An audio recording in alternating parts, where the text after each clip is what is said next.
Hello everyone, আসসালামু আলাইকুম। Welcome করছি প্রান্তস পাঠশালাতে। আমরা একটা সহজ টপিক নিয়ে আলোচনা করব, সেটা হচ্ছে প্লাস্টিকের বিভিন্ন ধরনের রঞ্জক। তোমরা সকলের এই রঞ্জক পদার্থগুলো নিয়ে কনফিউশন হয়, তোমরা অনেকে বলছো ভিডিও বানাইতে। এখন আমরা দেখব যে প্লাস্টিকের রঞ্জক পদার্থগুলো আমরা কিভাবে মনে রাখতে পারি। তাহলে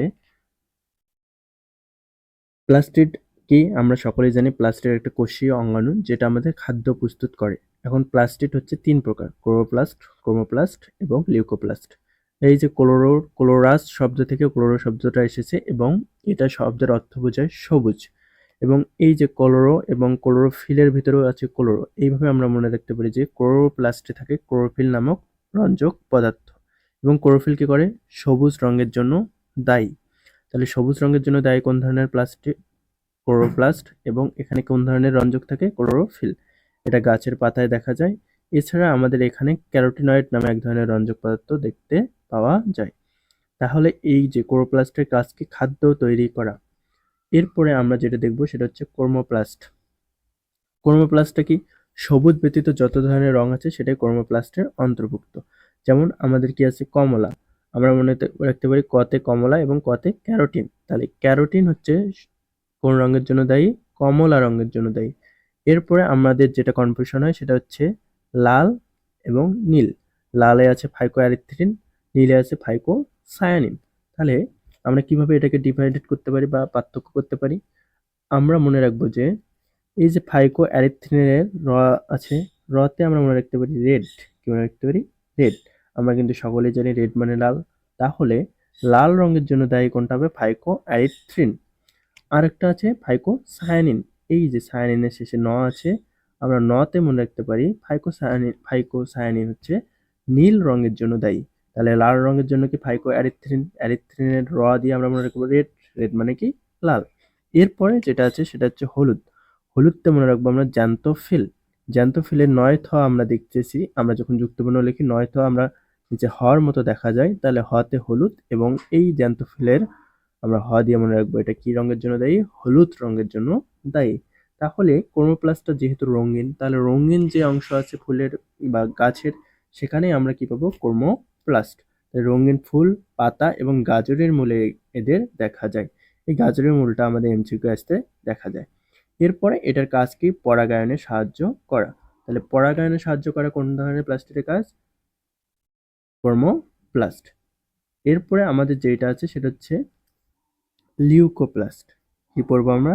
লিউকোপ্লাস্ট।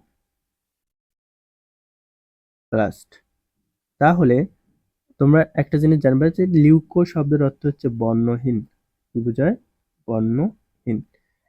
তাহলে যেটাতে বর্ণ থাকবে না সেটাকেই বলা হচ্ছে লিউকোপ্লাস্ট। তাহলে বর্ণহীন বলতে সাদাকে বোঝাচ্ছে। যেমন একটা গাছের মূলে কখনো কিন্তু রং থাকে না, তাহলে ওই মূলটা কি ধরনের প্লাস্টিক থাকে? লিউকোপ্লাস্ট। এবং লিউকোপ্লাস্টটা মূলত খাদ্য সঞ্চয়ে সাহায্য করে। তাহলে আমরা যদি এই ছকটাতে দেখি যে লিউকোপ্লাস্টকে বর্ণহীন কোথায় পাওয়া যায়? মূল, জনন কোষ, ভ্রূণে। এবং খাদ্য সঞ্চয়ে সাহায্য করে। আমাদের এমসিকিউ আসে যে কোন প্লাস্টিক খাদ্য সঞ্চয়ে ভূমিকা রাখে। তাহলে আশা করি আমরা এখানে বুঝতে পারছি। তাহলে ক্রোমোপ্লাস্ট কি করে? সবুজ রঙের জন্য দায়ী। কি থাকে? ক্লোরোফিল থাকে। রঙিন প্লাস্টিক কোনটা? ক্রোমোপ্লাস্ট। এবং হলুদ কিভাবে মনে রাখবো? জ্যান্থোফিলের দিয়ে। ক্যারোটিন কমলা, ক্যারোটিনের দিয়ে মনে রাখবো। এবং নীল কি? ফাইকোসায়ানিন, শেষে কি আছে? আছে, নীল মনে রাখবো। এবং লাল কি দিয়ে মনে রাখবো? ফাইকোঅ্যারিথ্রিন। অ্যারিথ্রিনের এখানে বৈশিনা আছে, দিয়ে আমরা বলতে পারি রেড। রেড মানে কি? লাল। আশা করি তোমরা এ পর্যন্ত বুঝতে পারছো। তাহলে আমরা কিন্তু ইজিলি অপশন দেখে আমরা বুঝতে পারবো যে আসলে কোন প্লাস্টিডের কোন ধরনের রঞ্জক এবং কোন রঙের জন্য কোন ধরনের রঞ্জক আসলে দায়ী। তাহলে তোমাদের একটা ছোট্ট আমি একটা ইনফরমেশন দিতে চাই, সেটা হচ্ছে কি আমাদের বায়োলজি সাইকেল চলতেছে এবং বায়োলজি র্যাপিড ফায়ারের সাইকেল 2 তে কিন্তু ভর্তি চলতেছে এবং এটা শুরু হবে 22 জুন, আমরা যেটা বলছিলাম। এবং এটার আমরা কোর্স ফি রাখতেছি 120 টাকা। এবং তোমরা যদি ভর্তি হইতে চাও তোমাদের জন্য থাকবে 60 টাকা ভর্তি হতে পারবে, মানে 50% ডিসকাউন্টে। 50% ডিসকাউন্ট পেতে তোমরা অবশ্যই প্রান্তস পাঠশালা পেজে নক দিতে পারো। এখন কথা হচ্ছে আমরা এখানে 4টা অধ্যায় সিলেক্ট করছি। 4টা অধ্যায় আমরা 20 প্লাস র্যাপিড ফায়ার নিয়ে শেষ করব। এবং তোমরা যদি এখানে র্যাপিড ফায়ার এবং আমাদের যে বাড়ির কাজগুলো দেওয়া থাকবে এগুলো যদি কমপ্লিট করতে পারো তাহলে আশা করি তোমাদের এই চ্যাপ্টারগুলো নিয়ে আর কোনো কনফিউশন থাকবে না। এবং লাস্ট মোমেন্টে গিয়ে তোমাদের কোনো ক্লাস করার জন্য, অনশট করার জন্য দৌড়াদৌড়ি করতে হবে না আশা করি। তাহলে এ পর্যন্তই, আশা করি বুঝতে পারছো। তোমাদের যদি উপকার হয় ক্লাসটা তোমাদের বন্ধুদের সাথে শেয়ার করতে পারো। তাহলে অবশ্যই আমাদের সাথে জয়েন হয়ে থাকতে পারো প্রান্তোষ পাঠশালা পেজ, গ্রুপ এবং ইউটিউব চ্যানেলে। ধন্যবাদ সবাইকে, ভালো থাকবে সবাই। দেখা হবে নেক্সট কোনো টপিক নিয়ে। তোমরা কোন টপিকে ভিডিও চাও আমাদের অবশ্যই কমেন্টে জানাইতে পারো।